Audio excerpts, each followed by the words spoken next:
Avec nous Thierry Vera qui nous vient de Bourg-sur-Charente. Bonjour. Bonjour. Comment ça va Thierry? Très bien, impeccable. Ça fait plaisir de vous revoir depuis la fête de l'asperge.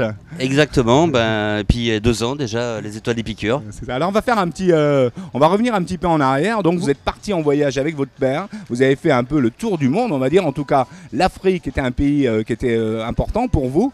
Afrique et Moyen-Orient. Et Moyen-Orient. Vous êtes allé aussi aux États-Unis. Également. Donc vous avez un beau parcours. Qu'est-ce que ça vous a appris de voyager? À l'époque, on se nourrissait toujours des produits qu'on trouvait sur place. Comme je dis, moi je suis parti en Algérie dès l'âge de 3 semaines, j'étais élevé au lait de chamel et on a continué après sur l'Iran où j'ai eu la chance, là c'était plus le caviar. Donc c'est une découverte vraiment des produits, des épices, d'autres cultures et ce qui fait que c'est enrichissant, surtout quand on est jeune. Ce qui fait la richesse aussi aujourd'hui de vos menus. Voilà, donc on est sur une base cuisine très classique mais qu'on vient toujours mettre un peu d'étincelle dedans, justement sur ces souvenirs de voyage. J'aimerais qu'on parle, pour revenir tout à l'heure après à votre parcours, puisque vous avez rencontré aussi Bernard Loiseau, en revenant des États-Unis suite à une formation.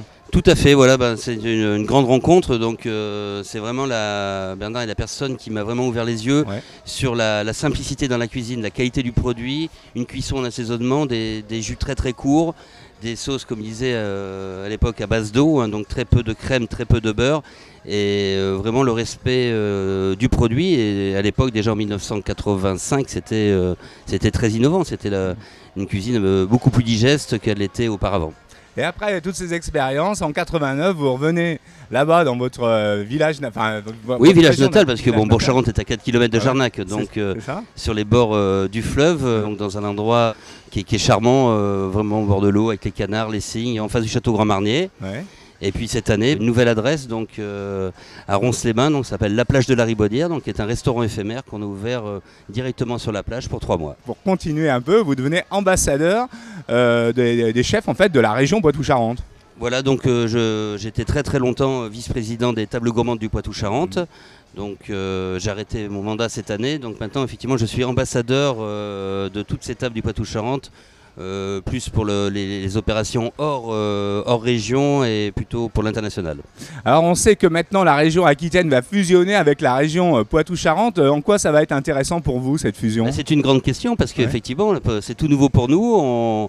C'est l'ordre du jour de la prochaine réunion. Vous voyez, donc comment essayer de se rapprocher auprès d'autres, parce que j'imagine qu'il y a d'autres associations, certainement en Gironde, dans les Landes.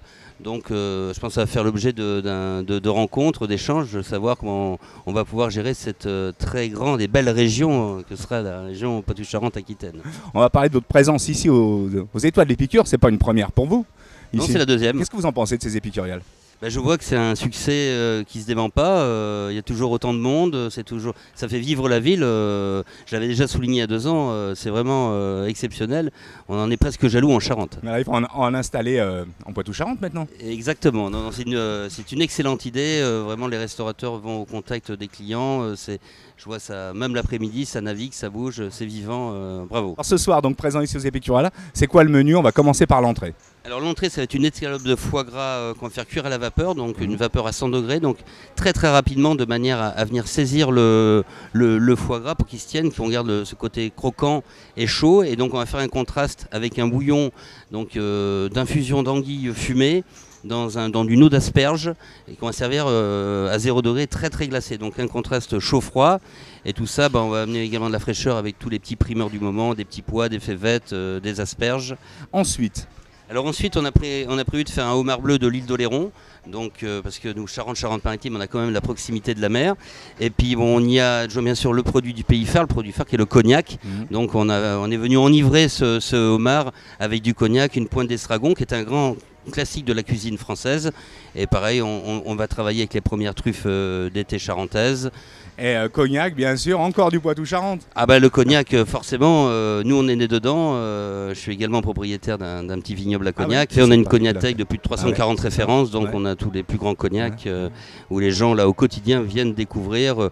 Bien sûr, c'est une clientèle étrangère. Maintenant, c'est 96-98% du marché qui est à l'export.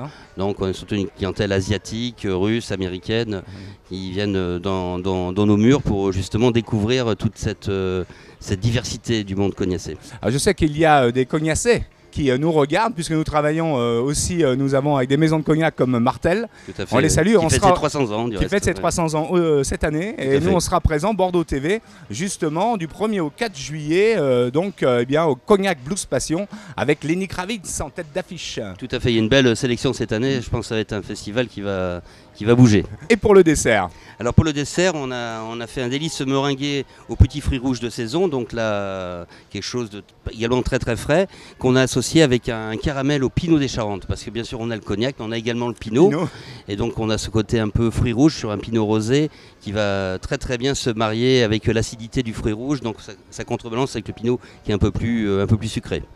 Un grand régal, en tout cas en perspective. Et le travail des produits frais, pour ça c'est très important, bien sûr, le travail des produits frais.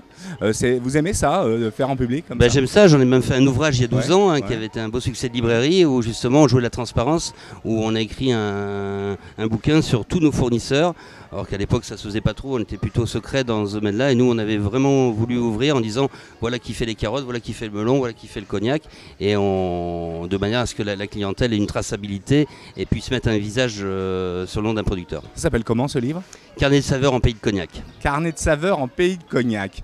Merci beaucoup Thierry.